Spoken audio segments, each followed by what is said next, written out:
clean life away from haram, they wouldn't indulge in it. But we only do these things or get caught up in these things because we saw other people doing these things. What do you think about that?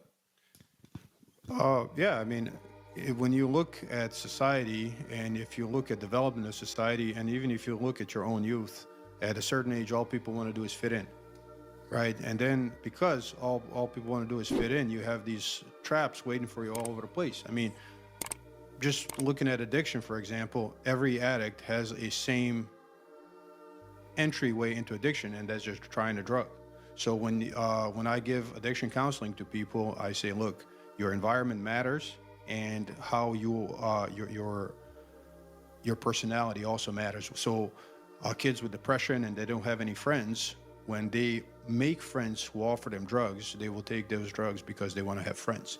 That's how things work. So, but once you do that, then you get all that harm that affects all of us. So I do think that we also have to consider, like you say, sinning in private and all that's all fine and dandy. But I really believe that difference between nifaq and actual Islam is effort. If you don't have effort, you can call yourself whatever you want. And I think that's we have failed significantly by taking an approach and not talking about this because look, take Navy SEALs or the British SAS, right? Elite units, right? What happens when you say, well, you don't have to train, you can be 300 pounds and you can still be a Navy SEAL? What happens when you say you don't have to make any effort to become a Navy SEAL? Right, but what happens, you will still have the name Navy SEALs, but they won't be Navy SEALs anymore, right? That's the same thing with Islam.